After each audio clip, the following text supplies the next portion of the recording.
اس میں نہریں بنائی گئی ہیں رہنے کے لیے، اس میں پہاڑ رکھے گئے ہیں۔ تو پہلی بات یہ۔ اب اس موضوع کی دوسری آیتیں بھی دیکھ لیجئے تاکہ مزید تسلی ہو جائے۔ الم نجعل الارض مہادا والجبال اوتادا، کیا ہم نے زمین کو بچھونا نہیں بنایا؟ اب اس سے کچھ لوگوں نے نتیجہ نکالا کہ زمین فلیٹ ہے۔ نہیں، میرے رہنے کے لیے فلیٹ ہے۔ گلوب کی طور پہ بات نہیں ہو رہی کہ وہ گلوب ہے یا فلیٹ ہے، نہیں، بات یہ ہو رہی ہے کہ میرے رہنے کے لیے بچھونے کی طرح ہے۔ کیا میرے پاؤں کے نیچے بچھی ہوئی نہیں ہے؟ والجبال اوتادا، اور میں نے پہاڑوں کو میخیں بنا دیا ہے۔ اس کا کیا مطلب ہے کہ زمین کی سطح دو تین طرح کی ہیں، کہیں میدان ہے فرش کی طرح ہے، کہیں پہاڑوں کی طرح چوٹی دار ہے۔ تو قرآن مجید نے یہ پھر اس کے رہنے کے اعتبار سے جگہ بتائی ہے۔ دوسری جگہ پہ اللہ نے بتایا کہ میں نے پہاڑ اس طرح سے بنائے ہیں کہ تم اس میں راستے نکالتے ہو، تو تمہارے لیے علامات ہیں وہ۔ تو یہ سارا کچھ کیوں ہوتا ہے؟ کیونکہ اللہ تعالیٰ نے کائنات کو، اس زمین کو ڈیزائن ایسے کیا ہے کہ یہ ہمارے رہنے کے لیے بچھونا بھی ہے، اس میں پہاڑ بھی گاڑے ہوئے ہیں، ہمارے لیے وہ علامات بھی ہیں مسافروں کے لیے۔ پرانے زمانے میں خاص طور سے یہ بہت اہم چیز ہوتی تھی، جو بھی لینڈ مارکس ہوتے ہیں، اگر لینڈ مارکس نہ ہوتے، ساری زمین ہموار ہوتی تو بڑا مشکل ہو جاتا رہنا۔ تو پہاڑ جو ہیں وہ میخوں کی طرح، کیلوں کی طرح لگے ہوئے ہیں، ایسے ابھرے ہوئے ہیں، اور میخات بھی ہیں۔ تو اب جو پہاڑ اوتاد ہیں، تو جس طرح میخیں، اوتاد خیمے کی میخیں ہوتی ہیں جو اس طرح سے کر کے لگی ہوتی ہیں زمین کے اندر، تو اس پر رسی باندھی جاتی ہے، خیمے کے ادھر اور ادھر دونوں طرف یہ میخیں لگی ہوتی ہیں۔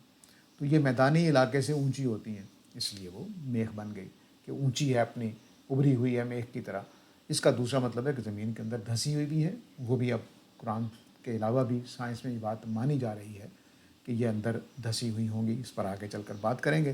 تو یہاں پر اصل میں زمین بحیثیت گلوب زیر بحث نہیں ہے کہ وہ چل رہی ہے کہ رکی ہوئی ہے، بلکہ بطور اس کی سرفس جس پہ ہم رہ رہے ہیں وہ ساکن ہے، اس کی سرفس ساکن ہے۔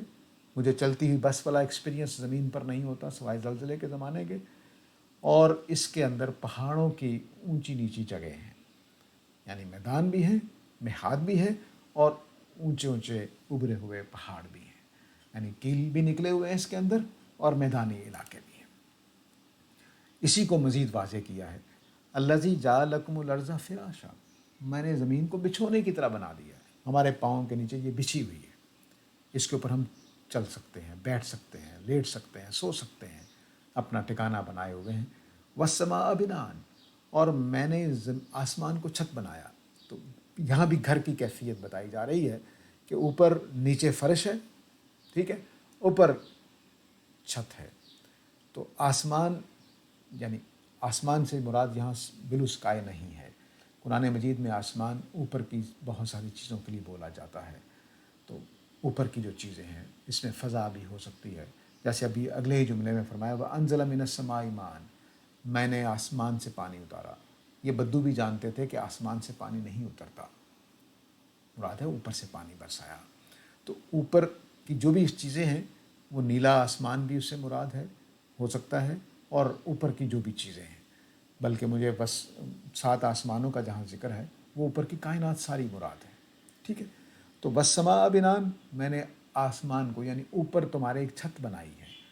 میرے خیال میں اللہ تعالیٰ کے پیش نظر اوزون کی لیئر ہے، جس میں ہمارے لیے اوپر سے آنے والی بہت ساری خطرناک چیزیں روک لی جاتی ہیں۔ جو چھت کام کرتی ہے وہ یہ ہمارا ایٹماسفیئر، یا اس سے پہلے جو اوزون وغیرہ کی لیئرز ہیں وہ کام کرتی ہیں۔ تو والسماء بناء، اوپر کی جو ہمارا ایٹماسفیئر ہے اس کو آسمان کہا گیا ہے۔ اسی میں سے بادلوں میں سے بارش ہوتی ہے، اسی ایٹماسفیئر کے اندر سے۔ وَأَنزَلَ مِنَ السَّمَاءِ مَاءً، تو یہاں بھی پانی کا ذکر، چھت کا ذکر اور فراش کا ذکر، یہ زمین کو گھر بنانے کے اعتبار سے بات ہو رہی ہے، نہ کہ اس کے گلوب کی حرکت کے بارے میں بات ہو رہی ہے۔ تو اب جو میں کہنا چاہ رہا ہوں وہ یہ، دوبارہ دیکھیے، مہاد اور قرار، یہ دراصل ایک معنی کی چیزیں ہیں کہ زمین رہنے کے لیے ساکن ہے، وہ زلزلے والی حالت میں نہیں ہے، یا چلتی ہوئی بس کی حالت میں نہیں ہے، بلکہ ٹکے ہوئے بچھونے کی طرح ہے، جس میں میدانی علاقے بھی ہیں، پہاڑ بھی ہیں، اور جس میں آسمان کی چھت بھی ہے، یعنی اوپر سے اوزون کی، جو مجھے اور آپ کو محفوظ رکھے ہوئے ہے۔ پھر فرمایا کہ اس پانی سے میں تمہارے لیے رزق پیدا کرتا ہوں۔ تو رہنے کے لیے جو بھی پروویژن تھیں ان پروویژنس کا یہاں ذکر کیا گیا ہے، نہ کہ گلوب کی موومنٹ کے بارے میں بات ہو رہی ہے۔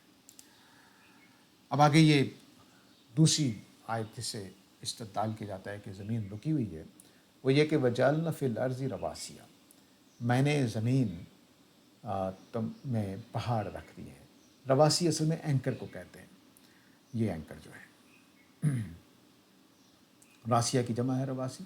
میں نے زمین میں بہت بڑے بڑے اینکرز رکھ دیے ہیں، زمین کے اندر اینکرز رکھ دیے ہیں، ان تمید بہم، کہ کہیں یہ تمہیں لے کر چل نہ پڑے،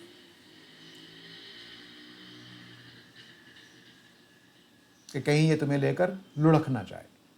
تو مطلب کیا ہوا؟ مطلب یہ ہوا کہ میں نے زمین جو رہنے کے بچھونا بنایا ہے، اس بچھونے کے ساتھ میں نے اینکرز رکھ دیے ہیں کہ کہیں یہ چل نہ پڑے۔ دو مطلب ہیں اس کے۔ پہلی تو بات یہ ہے کہ یہاں لوگوں نے شیک کا ترجمہ کر دیا ہے، وہ ترجمہ تمید بہم کا درست نہیں ہے۔ تمید بہم کا مطلب یہ ہے کہ ایک چیز اچانک رکی ہوئی ہے اور چل پڑے، یہ ہو سکتا ہے، یا چل رہی ہے یوں اور اچانک ایسے کر جائے، جیسے ہم پنجابی میں کنی کھانا کہتے ہیں کہ ایک چیز سیدھی چل رہی تھی اور اچانک ایسے اس نے کسی گڑھے میں جیسے اتر گئی یا کچھ اس طرح سے ہو گیا۔ تو یہ جو تمیدہ بہم ہے، یہ دو۔ اب تمیدہ بہم کا ایک تعلق گلوب سے بھی ہو سکتا ہے، یعنی یہ بات ممکن ہے کہ زمین جو چلتے چلتے ایک ہموار آربٹ میں چل رہی ہے، اچانک ایسے کر کے کر جائے اور اپنے آربٹ کو ایسے چھوڑ کر چلی جائے۔ تو غالباً موسموں کے اور سورج کے گرد گھومنے کے عمل میں جو اللہ تعالیٰ نے اس کو کچھ پہاڑوں کا کردار اس کے اندر ہو سکتا ہے جو ابھی تک ڈسکور نہیں ہوا ہے۔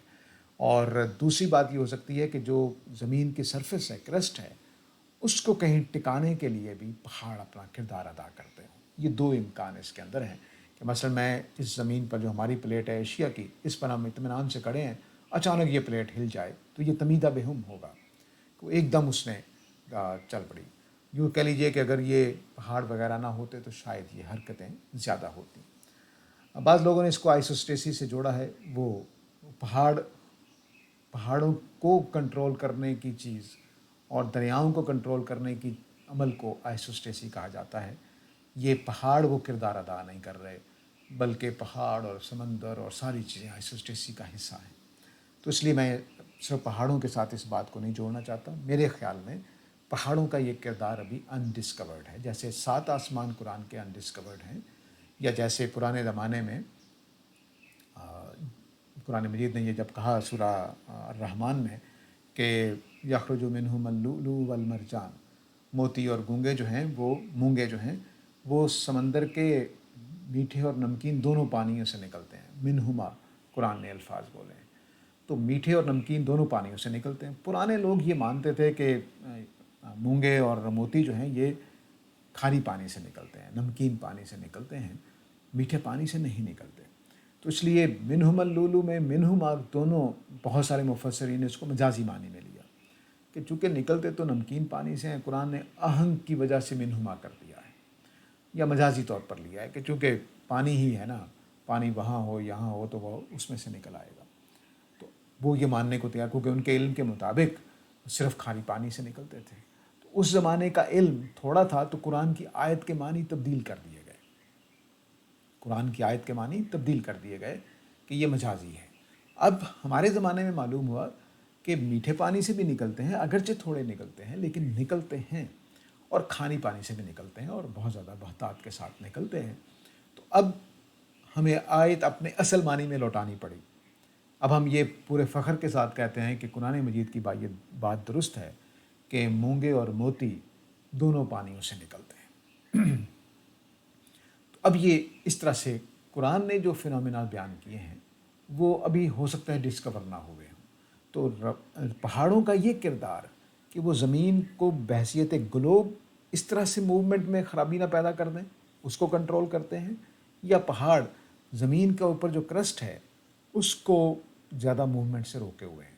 کیونکہ یہ تو ہمیں معلوم ہے کہ جب پہاڑ ہیں وہ اس طرح سے دو پلیٹوں کے ٹکرانے سے بنتے ہیں، ادھر سے پلیٹ آئی ادھر سے پلیٹ آئی، ٹکرائی اور ایسے پہاڑ بن گئے، یا ایک اٹھ گئی صرف۔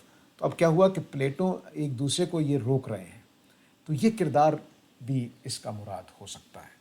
لیکن بہرحال یہ ابھی تک سائنسدان اس کو اس طرح سے بیان نہیں کر رہے. تو میں یہ کہنا چاہوں گا کہ یہ آئسوسٹیسی نہیں ہے، لیکن پہاڑوں کا، پلیٹوں کا یوں ٹکرا کر ایک دوسرے کو پش اور پل کا جو کردار ہے وہ ادا کرنے کے عمل کو شاید بیان کیا گیا ہو. تو ان تمیدہ بہم کا مطلب ہے کہ کیا کرسٹ کھڑا کھڑا اچانک چل پڑے، کہ آپ کی جو پلیٹ ہے وہ چل رہے، یعنی آگے اس کے اگر کوئی رکاوٹیں نہیں ہیں، دوسری پلیٹیں اس کو رکاوٹ نہیں بناتی، تو یہ پلیٹیں چلتی چلی جائیں گی، کوئی اس کو روکنے والا نہیں ہے، کیونکہ نیچے تو لاوا ہے پگھلا ہوا جس کے اوپر یہ فلوٹ کر رہی ہیں، تو یہ چلتی چلی جائیں گی. اور جب یہ دوسری پلیٹ آ کر اس کو روکتی ہے اور پہاڑ بنا دیتی ہے، تو یہ دونوں ایک دوسرے کو روکنے کا باعث بن جاتی ہیں. غالباً یہ بات پیش نظر ہوگی. تو اب یہ جو پہاڑوں کی جو کیل کی میں نے بات کی، پیچھے قرآن مجید نے بات کی تھی کہ ہم نے پہاڑوں کو اوتاد بنایا ہے.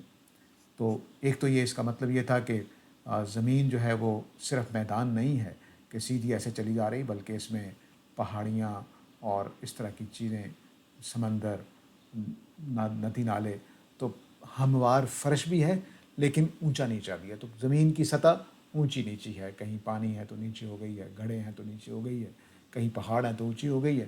تو میخات بھی ہے اور پہاڑ کیلوں کی طرح نکلے ہوئے بھی ہیں. ٹھیک ہے.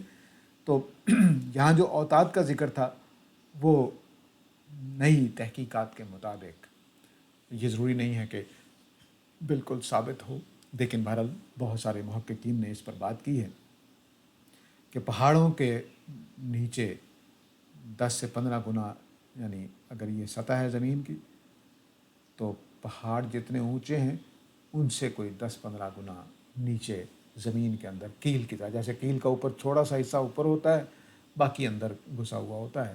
تو پہاڑ، تو اب رواسی کا کام، رواسی والا سارا کام آپ کو دکھائی دے رہا ہے کہ پہاڑ کس طرح سے اینکر کا کام کرتے ہیں، کہ وہ دو پلیٹوں جب ٹکراتی ہیں اور پہاڑ بنتے ہیں تو پلیٹوں کے کھسکنے میں، بہہ جانے میں، ایک دوسرے کی روکنے میں مدد کر رہی ہیں. تو گویا ان مثلا ہمالیہ جو ہے اس کی ابری ہوئی پلیٹوں نے دو بر اعظموں کو ملا کر روکا ہوا ہے کہ وہ نہ بالکل ایک دوسرے کے اوپر چڑھ جائیں، نہ بالکل ہلتے ہی رہیں. تو دونوں نے ایک دوسرے کو کنٹرول کیا ہوا. تو یہ اس پہلو کی طرف اشارہ ہو سکتا ہے. لیکن بہرحال یہ اس طرح کی چیز ہے کہ میں ابھی کسی بات کی طرف حتمی طور پر جوڑوں جب تک کہ سائنسدان اس بات کو نہ مان لیں کہ زمین کے کرسٹ کی حرکت کا تعلق ہے اس سے یا آسمان میں. کیونکہ قرآن کے، جیسے میں نے بتایا کہ گونگے تو نکل رہے تھے، قرآن نے بیان کر دیا، لیکن ہمارا علم تھوڑا تھا.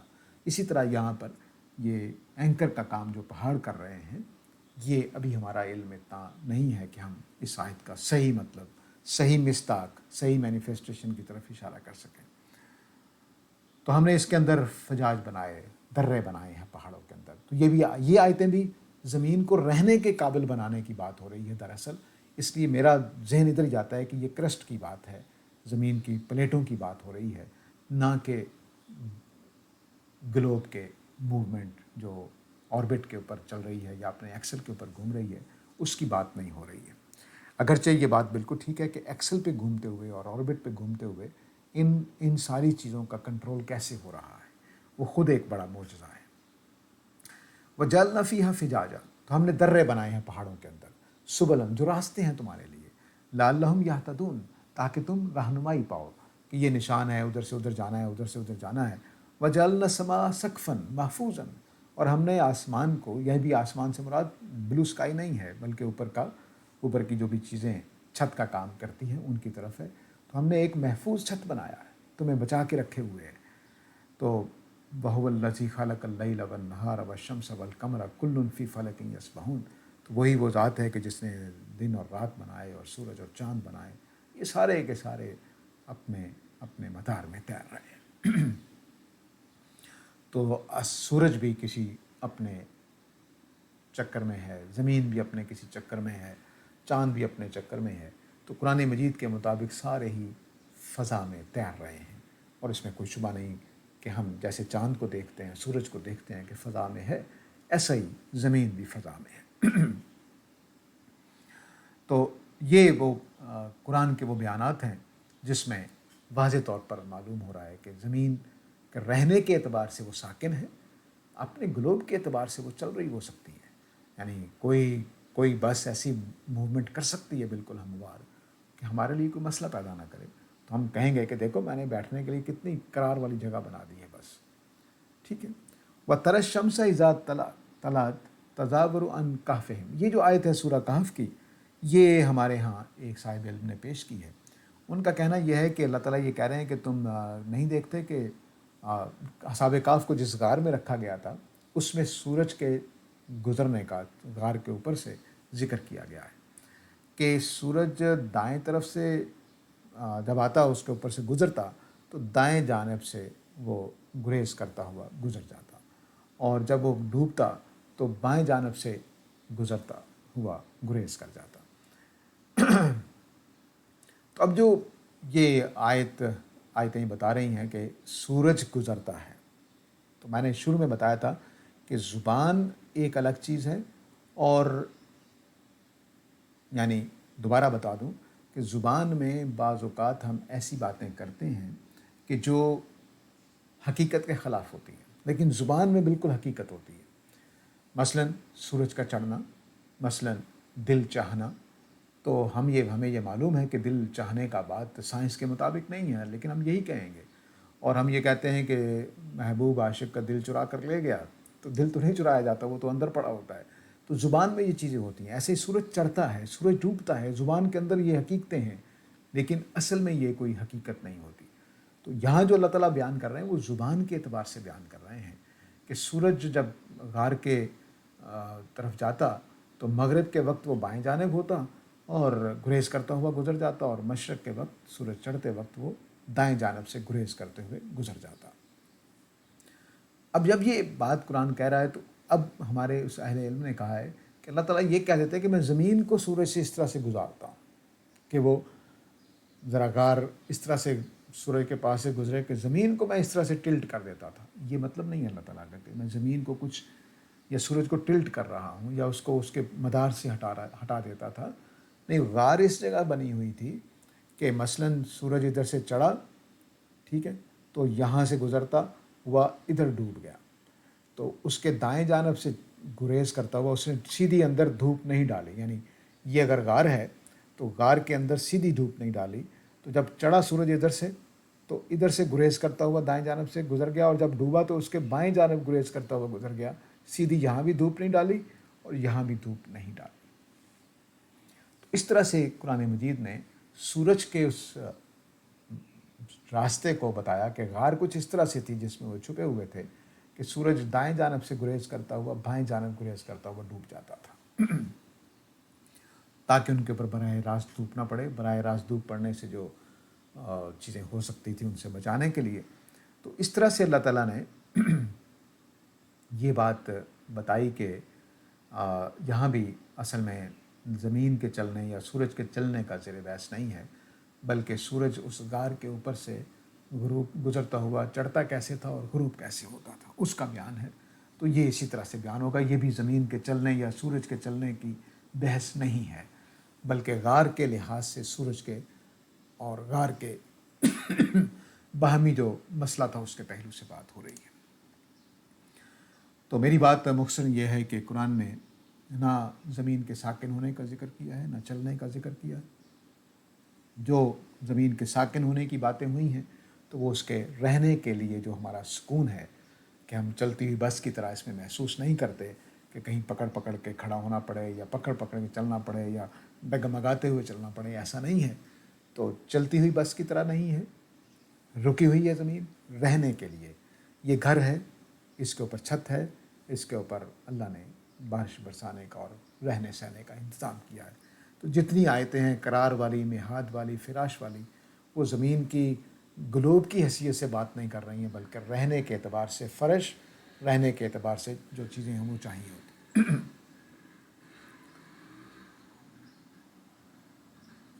تو قرآن کے زبان کے اعتبار سے میں نے باتیں کی کہ قرآن مجید کی زبان کے اعتبار سے بھی دو پہلو ہیں۔ ایک یہ کہ قرآن مجید نے جو کائنات کے بارے میں باتیں کر دی ہیں وہ ہمارے علم اور ہماری سمجھ کے لحاظ سے تبدیل ہوتی ہیں۔ آیتوں کے معنی ہم تبدیل کر دیتے ہیں،